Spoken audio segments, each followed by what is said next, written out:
It was summer of 2010 when I moved to my first apartment. I was 26 years old and confident in my ongoing life. I'm a front desk supervisor for one of the biggest hotels in Minneapolis.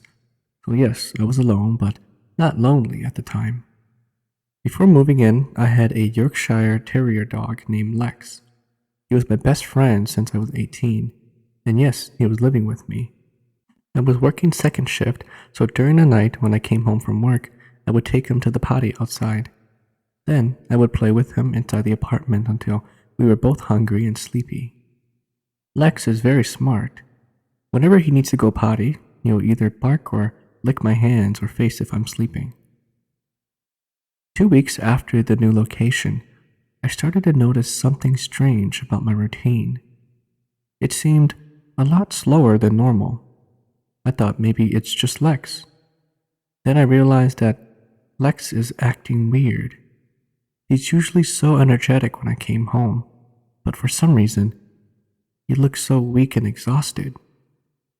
I thought he was sick, so I took him to see a veterinarian the next morning before work. It was 8 a.m. when I got to the vet. They did some kind of physical exam on my dog, and for some reason, they wanted Lex to stay due to high blood pressure. So I left him there for one more day.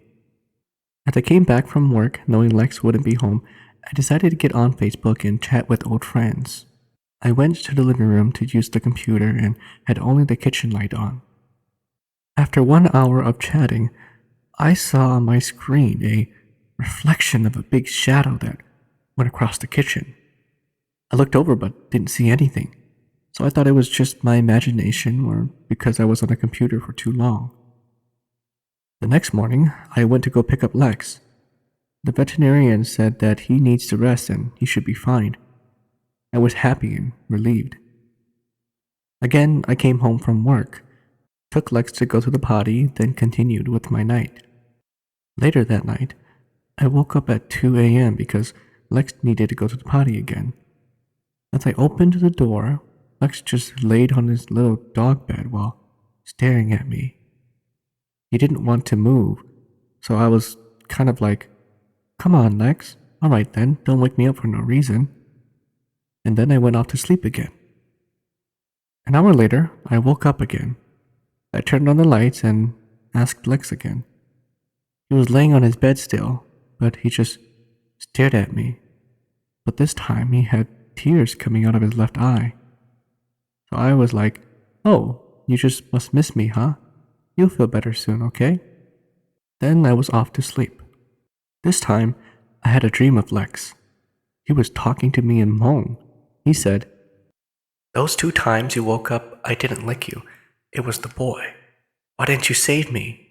I woke up petrified. I felt a cold breeze through my spines and my heart started pounding suddenly. I turned on most of my lights and looked at Lex. He was dead. I called my parents. They had my cousin's grandpa, a shaman, to come over. It was 9 a.m. when he got to my place and I didn't sleep at all when it happened. After he took a look at the situation, he told my parents and I that the boy who died here took your dog's spirit.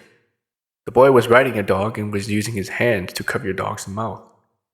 He licked your hands to see if you love your dog more than him, but your 2 chances were over. The boy said that he wouldn't bother you anymore now that he has a friend." After hearing that, I felt cold, scattered goosebumps all over my body. 3 days later, I changed apartment rooms and moved somewhere else after my lease was over. I felt so bad that I couldn't save Lex's life. I never want to go through that again. Here's a story I found on my app. About 17 years ago, my younger sister Mary and her friends decided to play with a homemade Ouija board. It was mid-October and Halloween was fast approaching. I thought they were being silly and decided to ask the spirits of the board a question. "What am I thinking?" Well, the scariest thing happened. It spelled out, "Et tu brute," which was exactly what I was thinking. I was a skeptic about the supernatural until that day. However, that was only the beginning. My sister continued to play more with the Ouija board and demonic happenings began to occur. She was only 14 and didn't realize the implications of her curiosity. Mary began to experience extreme insomnia and visions or hallucinations of a man with vampire teeth and red eyes. She would sleep for a short while, and then I would awake to blood-curdling screams. Mary would yell for me and beg me to sleep in her room with her. After a few months, Mary started to see apparitions in the windows at night. She begged me to switch rooms with her. To better understand the rest of the story, I will describe our house. Mary's room was originally a family room with a very large floor-to-ceiling window in the center looking out to the front lawn. It had 4 windows looking out towards the back of the house. The room had its own sink and a door to the outside. My mom had been renting the house for less than a year. Across from our house, there is an old graveyard with about 20 graves. After a month had passed, my sister began to see dark, shadowy figures wandering the house. Of course, I didn't see them. Unfortunately, I began to hear footsteps on the flat roof of my bedroom. Stomp, stomp, stomp. I climbed to the roof to see who was up there, but there was nothing. I also kept the heavy drapes shut because I was afraid of seeing something scary. One night, 2 of my friends came over and we were just joking around when I looked out the window to see 2 red glowing eyes staring at me. I screamed and told my friend Lisa to shut the curtains. I told them what I saw and they decided to go home and refused to come back. A few days later, when I was taking a shower, something opened the bathroom door. I quickly wrapped a towel around myself and ran into the small hallway, but no one was there. My bedroom, which used to be my sister's, was right next to the bathroom. I looked at the door handle and watched it turn by itself. Out of nowhere, there was a loud knock and boom against my bedroom door. I ran into the bathroom and locked myself in until my mom and sister came home from the store. My sister was so freaked out that she grabbed the Ouija board and some matches. We both ran out to the front lawn and tried to burn it, but it wouldn't burn. Mary began to cry and told my mom the experiences she was having. My mom, being a Catholic, became extremely upset. She took my sister to counseling, which later led to a juvenile detention center. After several months, Mary moved to Ohio with my dad. I then began to see shadow forms throughout the house. I could not sleep and I continued to see ghostly apparitions of old people staring into my bedroom window. One night, while I was taking out the garbage, I heard a low growl from the tall grass in my backyard. The lawnmower didn't work and the grass grew to about 5 feet, kind of like field grass. Dumb me decided I would go towards the sound. I could feel the dry grass rubbing against my arms as I pushed forward. I think I got about 10 feet before I heard the most horrific guttural roar. It sounded like a cross between a bear and a wolf. To this day, I have heard nothing like it. Something was moving quickly and heavily through the grass towards me. As I turned to run back towards the house, I saw a dark form lift itself up from the ground onto 2 legs. All I could really remember is that the 2 slanted red eyes bore a strong hole into my mind. I screamed and did not turn back as I slammed the laundry door behind me. I had trouble catching my breath and could feel sweat streaming down my temples.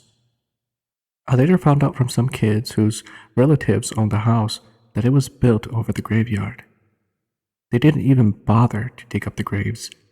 I guess enough water filled the crawl space underneath to loosen up some of the graves, so they just filled it with cement and dirt.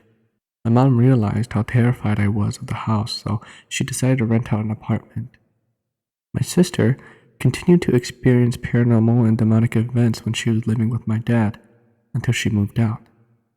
Those stories I will save for another day. Back in Thailand, there were 2 friends named Thai and Vang. They were both in their late teens, 17 to 18. Being in their prime of dating, they decided to go meet and chat with other girls from another village. However, the village would take 8 hours to walk there. On one mid-afternoon, they ventured off to get to this town before darkness fell upon them. By the time they reached the village, it was already 9 or so, and the families were heading off to bed or were already in bed. The night quickly turned humid but windy. The wind howled and made the leaves rustle and branches break from the jungle. The girl that Vang chose to talk to had already fallen asleep, and for the life of him, he could not wake her up for a conversation. So Tai talked to one girl a few houses down while Vang kept a lookout. After a few hours of talking, the girl was tired and had to go sleep due to early morning chores. Both men started back to their own village. It was still early in the morning, but pitch dark outside. They walked close to each other to not lose way of the trail. 2 hours into the walk, Tai became exhausted and just couldn't bear to keep his eyes open anymore, but kept going because Vang wanted to get home. 10 minutes later, Tai had an awkward feeling, as if they were being followed. Vang could hear slight footsteps shuffling behind them. "Do you hear that?" says Vang.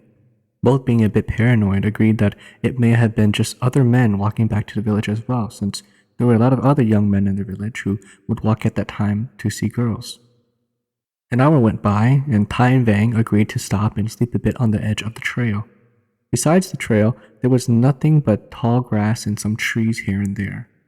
Suddenly, the air turned cold as if they were in the mountains. With the light of the moon, they could see their breaths as they spoke to each other.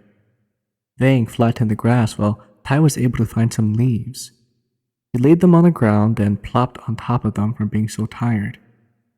Vang, turning back from using the bathroom, joined the leaves next to Tai.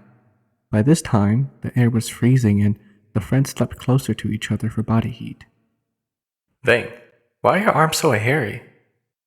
I was just going to ask you too." Then, out of nowhere, they hear an old grumbling voice. "Is it cold for you too?" Vang and Tai jumped to their feet and ran as fast as they could all the way back to the village. In the distance, they could hear a voice shout after them. "Guys, wait for me." This happened in 2009 when my mother was very ill and she was at a hospital in Madison, Wisconsin. It was my turn to go stay overnight with her. I stayed by her bedside until she fell asleep and I got bored, so this was probably around 10 to 11 p.m. Stupid of me, I decided to take the elevator down to the main lobby and use the computers. As I was minding my own business, trying not to freak out about creepy feelings you get while at the hospital, my niece called me and I was talking to her for about 5 minutes or so. Then, our conversation started to get cut off, and what sounded like my mother's voice came on the line and said my Hmong name in a scary tone. No one calls me by my real name besides the old folks. Then, the line came back on to my niece. I started looking around to see if anyone was there, but obviously, who would be around during those hours? I asked her if she also heard it, and she said no. So I told her what happened during that 15-second delay, and she said, "Oh, maybe your mom needs you." Then I told her that I'll call her in the morning. I quickly walked back to the elevators, and my mind started wandering off to the movie The Eye. There was a scene in the movie where the lady was going on the elevator and the old man was behind her. My heart was pounding hard, thinking, why is this such a long ride up? As soon as I got into her room, I checked on her and she was still sleeping, so I went to sleep next to her. I never told my mother what happened that night.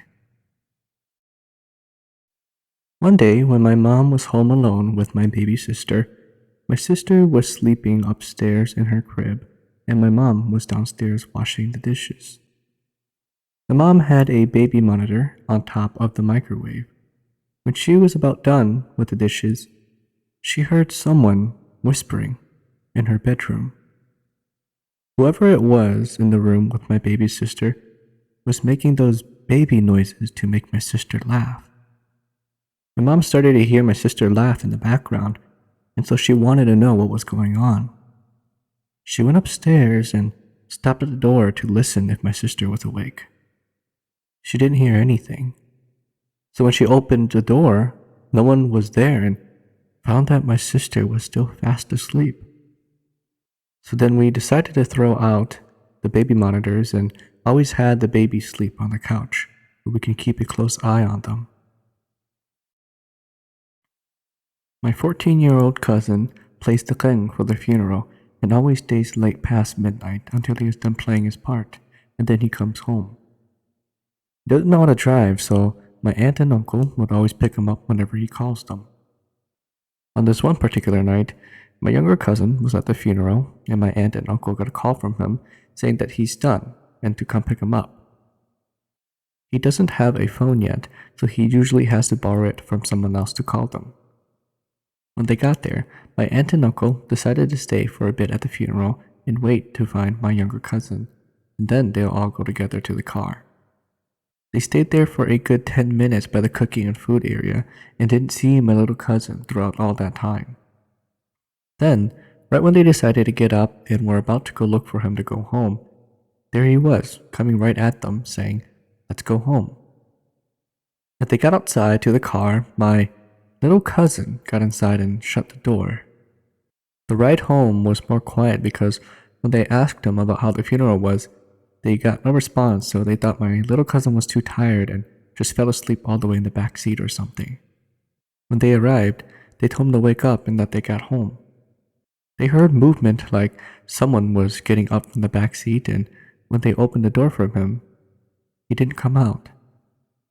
My uncle peeked inside and he was nowhere to be found in the back seat. So my aunt thought he was mad, so he hid in the trunk area, and my aunt opened the back and he wasn't there either. They looked everywhere around the car and looked by the house to see if he had already walked to the door. By then, my aunt and uncle got freaked out and thought he was mad for waiting too long, so he probably ran somewhere to go hide. They had no idea where he could have gone because they looked everywhere already and still could not find him. After a good 20 minutes of looking, they had finally decided that they were going to call the cops. Right before they could even call the cops, they got a phone call from my little cousin saying that he's ready for them to go pick him up. When they got that call, their hearts dropped. They both were shocked and said it felt like deja vu. By that time, my aunt and uncle's heart were already a little scared. They wondered who was the one that got in the car with them and called them. When they got back to the funeral, my little cousin was already waiting outside for them. He got in and complained about how tired he was and kept on talking and talking. My aunt and uncle proceeded to ask if he had called them a while ago, and he replied that he had just gotten done and called them now. My toddler was doing things that we didn't teach him. He was born at the end of 2018, so his toddler years were spent with just us and the television. Quarantine was tough for all of us, but my wife and I noticed strange behaviors from our son during that time. He used to stand, bend over, and look between his legs constantly. At first, we didn't think anything of it, but one night, while our son was fast asleep, my wife and I were talking and joking around when she brought up that when she was a kid, her and her friends used to say that looking between your legs is how you see ghosts. You could definitely feel the atmosphere change as our conversation went from lively and humorous to serious. Our son's room was right next to ours. We heard him speaking gibberish and went to go check on him. We always kept the door slightly open so that we could hear him in case anything was ever to happen. When we looked over, the door was wide open. I was the one who put him into bed that night and knew I didn't leave it open. Our son was still a baby talking from his bed. My wife grabbed my arm and turned on the bedroom light. My son was standing on his bed, bent over and looking over at us through his legs.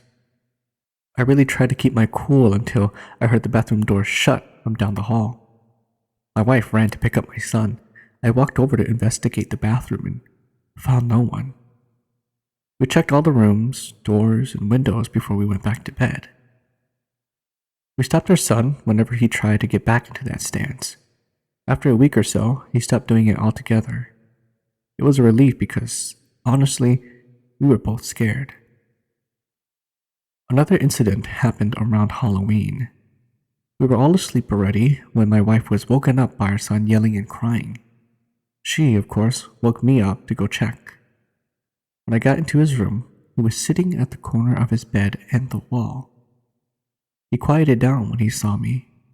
I plopped down on his bed next to him in a joking manner, and he laughed. What he did next sent chills down my spine. My son had leaves in his hand.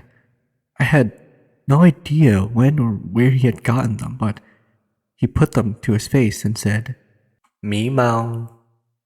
At first, I thought he was just imitating a monster face or something he saw on TV or YouTube, but then he singled out one of the leaves, put it to his eye, and looked through it.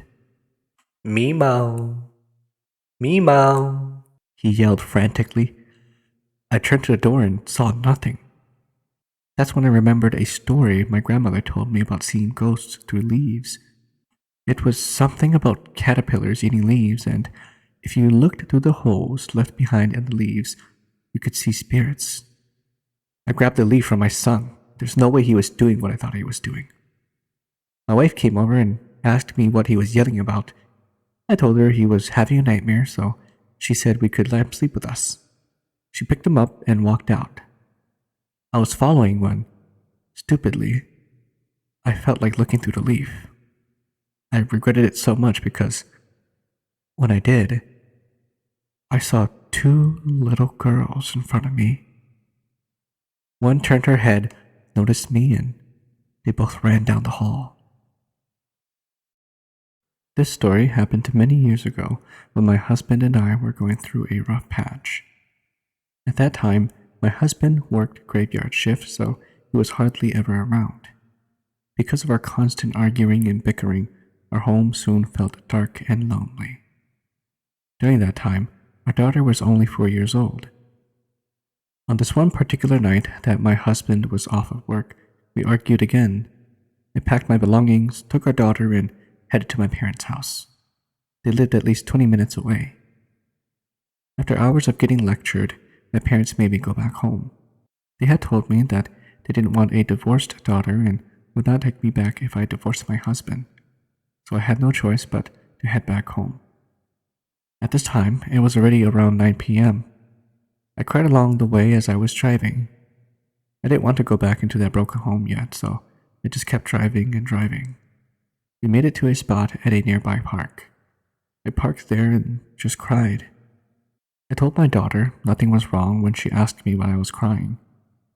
Suddenly, my daughter goes, "Mommy, there's a grandma outside the door. I think she wants to come in." I immediately stopped crying and looked around. My heart dropped. There was no one. I felt the hairs on my body stand up and raced back home. I called my husband and asked him to wait by the door for me. He asked what was going on. I told him to just wait and I'll tell him later. Once we got home, I grabbed my daughter and ran back inside the house as my husband was waiting by the door. I didn't tell him anything until the next day. I explained to him what happened and he yelled at me why I did something so stupid. He also told me that when he looked out the window and saw my car pulling up, he thought I had brought my mom over to talk to us. When he opened the door and waited, no one was there, so he thought he saw wrong. We moved out a few months after that and did a ritual. Today and yesterday was not only the scariest thing my girlfriend and I witnessed, but the worst. We decided to go out on a vacation in the woods where we would be renting out a cabin for the weekend. Several friends came along to make things more amusing. Just after arriving to our cabin, I had a strange, eerie feeling that we weren't the only ones. I could possibly be over-exaggerating, but something tells me otherwise. It was a long trip and we were both exhausted. We finished unpacking and decided to settle down and cook. After dinner, we had thought that it was time for bed. And that's when it came to me. We weren't alone. At approximately 2:47 a.m., I woke up to a strange sound. It was the sound of a child crying downstairs. Terrified, I ran into the room, woke up the friends closest to the restroom to ask if they could hear what just happened. To of no concern to them, they fell back asleep. Having the courage to go into my room, I heard multiple footsteps from all over the cabin. Quickly, I woke up my girlfriend to stay up and ask if she could hear what was going on. When I woke her up, things were quieting down, so we decided to turn on the TV and watch a few shows until sunrise. The sun came up and I waited until I heard doors open from the others before I opened mine. We all headed downstairs for breakfast. Having the incident happen to me, I explained what happened. They all laughed and thought I was joking. Afterwards, we all decided to go sledding. When we came back, I had the same feeling, as if I didn't want to be there. Soon, after entering the cabin, I felt my hair rise up. Once I felt that, I jokingly asked if they wanted to leave. Of course, they all wanted to stay. It was a vacation. Lunch came to dinner and nightfall came. Again, that night, the same incident occurred, but this time my girlfriend was staying up with me. We both heard the noises, a cry, footsteps coming from downstairs, and footsteps upstairs where our room is located. Seconds became minutes when, soon enough, the doorknob decided to turn. To my knowledge, it looked like someone wanted to come in. Quickly running to lock the door quietly opened. I slammed the door and locked it. I looked under and saw a pale face looking right back. Frightened, I turned back to my girlfriend and realized that she was under the blanket, scared to death. I cried for help, but no one could hear us. We got under the blanket and it seemed like something was in the room with us. The bed pushed down from our feet. We kicked and there was nothing. Suddenly, blankets started to get lifted from our feet. We saw what seemed to be the figure of a pale woman. We jumped out of bed and ran into our friend's room and woke up our friends to explain. My girlfriend started sobbing and went into a seizure attack. We called 911 and ended up at a hospital and out of the cabin. In the morning, we thought it was time to get the luggage at the cabin and come back to the hospital. Nothing happened when we entered the cabin, but of course I had the same feeling. We got back to the hospital and entered the room, but my girlfriend was acting strange. She laughed at the incident that happened to the both of us. Later that day, she was released and prescribed with some medication. When we were heading home, I explained what happened to my friends, and they apologized for mistaking that I was lying. Once we were home, my girlfriend and I decided to head to bed. I stayed awake while I was watching my girlfriend sleep. A few minutes passed, and I hear mumbling from her. She woke up to look at me. She told me that she's seeing what happened to us in her dream. She even said that the thing grabbed her, pulled her away from me while her eyes were opened. She told me that she couldn't move or talk while I was there. I didn't even notice anything. Was it sleep paralysis? Did it take her spiritually? I don't know what to do. This is a story my uncle told me when I was young. It happened to a relative that once lived in my uncle's village. Long ago, in Laos before the war, there was a guy named Yi. He liked to go hunting. Yi had a wife and 2 sons. The older one was named Meng. He was about 15, and the younger one was just still a young child. One day, Yi wanted to go hunting for a couple of days, but no one was willing to go with him because most of the other men had to go farming. Therefore, he took his oldest son with him. The next morning came, and Yi was preparing rice for him and his son on their journey. His wife told him to watch over their son and told the son to do everything that his dad said. Then Yi and his son left for their journey. They had gotten to the forest and set up camp. They ate a little and went off to hunt. Yi had a Hmong rifle and Meng had a crossbow. They scouted the forest for hours and spotted nothing. Yi decided that they should get together on the high ground to see if they can spot any animals passing by. They got to a big rock sitting on top of higher grounds and decided to wait there. Meng told his father that he was thirsty and that he was going to fetch some water from a river up ahead. From where Yi is standing, on top of the rock, he can see a whole field of trees, bushes, and tall grass. A small stream is to the right, and that is where Meng went. But to get to the stream, Meng had to cross through into the bushes and the tall grass. So from where Yi was standing, he couldn't see the stream or where his son had left to get the water, but he could still hear the sound of running water. He waited for a couple of minutes and he saw someone coming out from the forest. It was a small girl coming and going into the direction that his son went towards. He thought his eyes were playing tricks on him because he was a little tired too. So he got up and yelled out for his son. Meng, Meng, are you done yet? Hurry up and come back here. His son came back from the stream and didn't look scared. It didn't seem like anything was wrong. So Yi thought that maybe Meng didn't see anything. Therefore, he didn't tell his son what he saw, nor ask if he saw anything too, to not scare his son. He told Meng to get back behind them and his son did what he said. Yi scouted and then something was coming out from the trees. It was a small deer with no antlers walking by. The father got excited and aimed for the little deer. Bam! He shot the deer and it fell to the ground. Right as Yi was about to raise his head up from his rifle and look at the deer, Meng ran fast from his side down to the deer. As Yi looked at Meng running down, he then noticed and was frightened. It wasn't Meng running downhill. It was the little girl he saw earlier passing through the forest. It ran to the deer and as Yi looked down to the deer, it was Meng. At this point, the father was really scared. The little girl came on top of Meng and sat on his chest. The father acted fast and pulled out his Hmong knife that he had tied onto his waist. He spit on the knife and chanted a few magic words and came downhill to where Meng and the girl was. He yelled at her, telling her that if she didn't want to die, she better give him back his son.